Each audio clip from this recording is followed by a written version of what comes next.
I have with me Jake Monroe. He is a golf YouTuber and content creator from the UK. Jake, welcome to the Fallen State. It's wonderful to be here. Thanks for having me on the show. I appreciate it. And I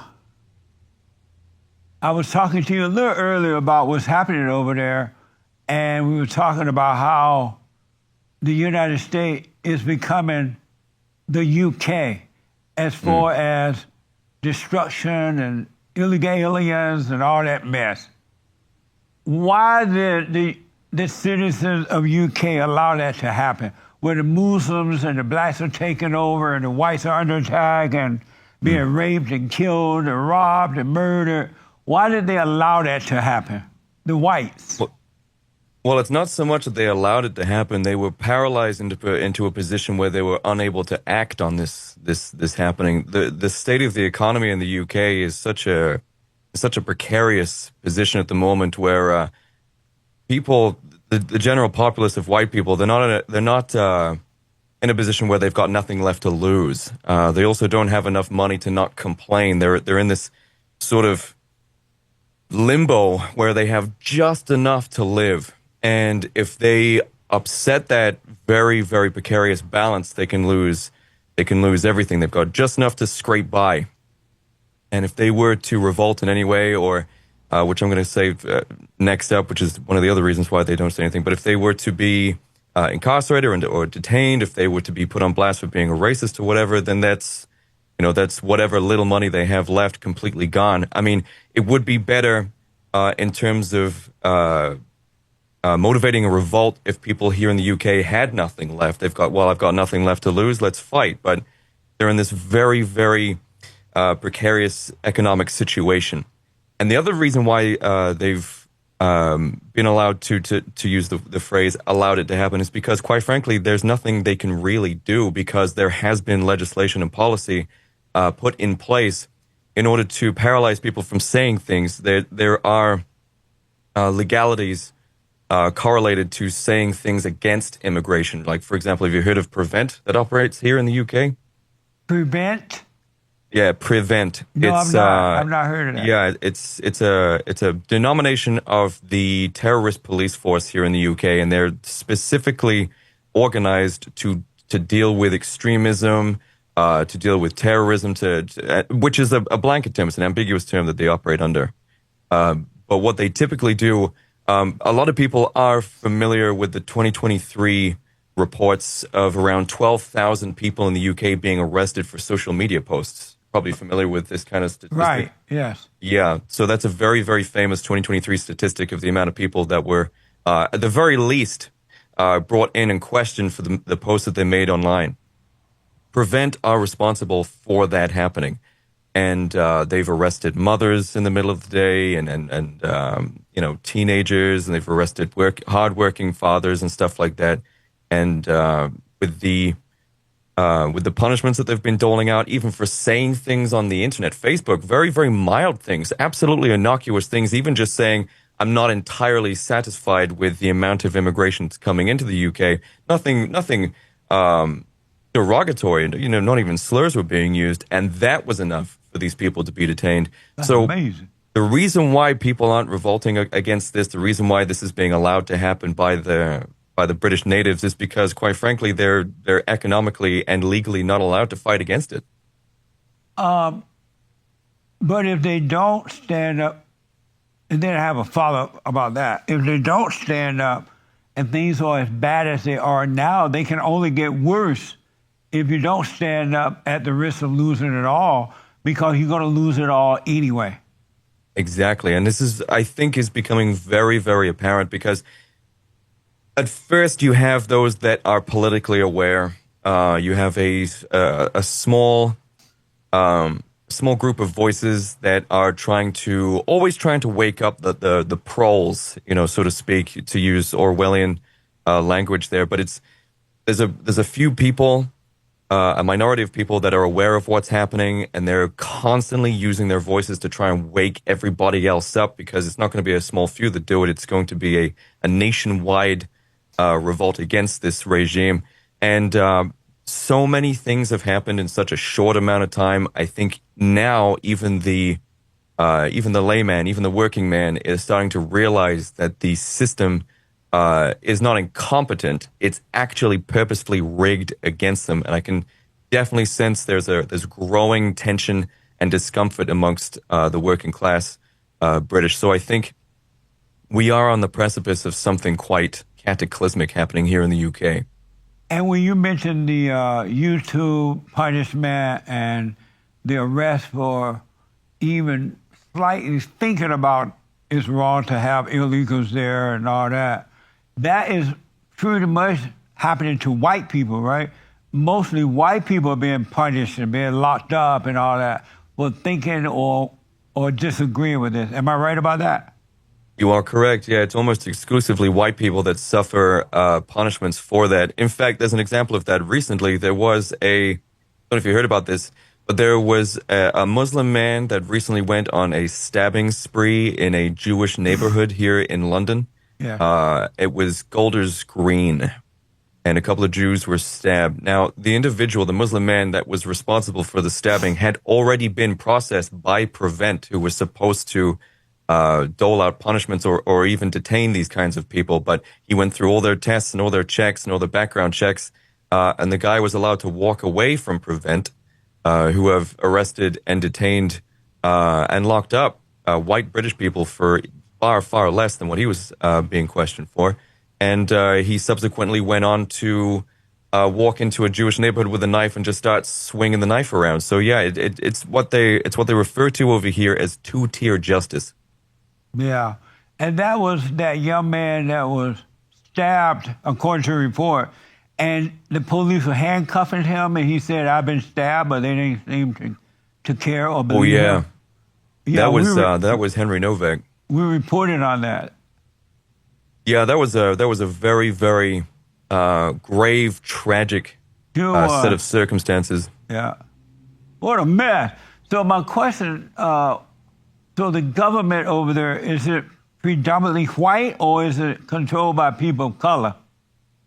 Well, there's up top, it's relatively homogenous. I mean, all of the prime ministers have been white so far, but there are boroughs that exist. So you've got London, and you've got the various parts of London, like Southampton, for example, and they have their own local councils to run the subsection of neighborhoods and people that live there. And these councils are currently being replaced entirely by foreigners and people that don't even speak English. For example, Brighton's mayor, I believe, can't even speak English. Brighton is a very beautiful Southern English seaside town. Amazing. Absolutely beautiful place. I've been there before. I've been there multiple times. And their mayor can't even speak English. He needs a translator. In fact, even worse than that, and I covered this recently in one of my streams, in Scotland, I think it was Edinburgh, one of the Scottish council members was a non-binary trans Indian man that came over on a student visa in 2021, and he ran for council leadership, and I believe he won. And I think, and I need to get this confirmed, I think after the elections, he had to leave because his visa did not allow him to stay in the country until it was renewed. So these are the kinds of people that are starting to, and I've got many other stories about that, but these are the kinds of people that slowly are taking over those that control the council, the boroughs and the councils throughout the UK. And that's in Scotland, and it goes all the way down to Brighton from north to south. That's amazing. So my question is, why do white people vote in white people who would not defend them and stand up for them as citizens? Why would they vote in white people who put the illegal aliens over them? Why do white people vote for those kind of people? Their own people. Well, there's only two types of people that do vote for these people that bring in more immigrants, and that's women and Muslims. Oh. Because yeah, a lot of white men, especially in the UK, especially the Gen Z variety, are very much of the conservative persuasion. However, the reason why the Labour government and even the Conservative government over here, which is not the same as what Restore is, Conservative is just as politically captured as Labour is. Labour is our Democrats, essentially. And the reason why immigration's been so aggressive, because before we used to take in asylum seekers, which was, as you know, primarily women and children from war-torn zones. First And mistake. they were temporarily housed here, and then once the war is over, they go home. However, Right. this system has been entirely abused, and every single day there is more and more small inflatable boats coming over from France, bringing in military-aged, war-aged black men from Sudan, Senegal, from Morocco, various Somalia, which is another really big one. And every single day they're arriving on the shores of England, and they're then dispersed and introduced into the British public by the government, who subsidize hotels and other accommodations where they get served free food, they get free phones, free clothes. In fact, some of them are even given jobs for things like DoorDash, and which is taking away jobs from kids who could be doing that, teenagers doing that. And the reason why Labor are complicit in doing this is because essentially what they're doing is they're importing their voters. So they know the British public are not going to vote for them because they're consistently, chronically incompetent. And at this point, it's no secret that they hate British people. The last prime minister that just resigned was a former Trotskyist and a columnist for a socialist magazine back in the late 80s. So essentially what's happening here is a brainwashed female population of the UK and a very, very large Muslim population, London, of which only 38% consider themselves to be white. There's a vast majority of London that is non-white. And these people vote in people like Sadiq Khan, which is a Pakistani mayor of London. And this is how this keeps happening, because they're voting in, they're importing their voters into the country. What a mess. Yeah, unbelievable. It really is. And they constantly misrepresent the immigration numbers all the time. The same thing happened in South Africa. As you know, white people ran South Africa for a long time, and it was beautiful. But the whites gave in under pressure, and That's right. the blacks took over. Now it's a hellhole.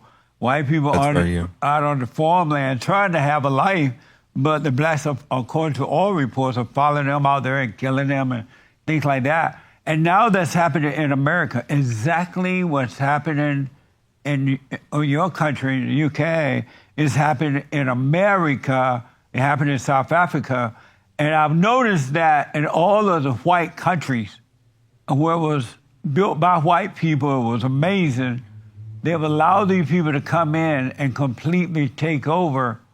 And I'm just blown away, because I know it's fear of being called names or losing something, but I just don't understand how white people can, with the help of God, build the greatest countries on the planet, and then just allow their enemies to come in and completely take over.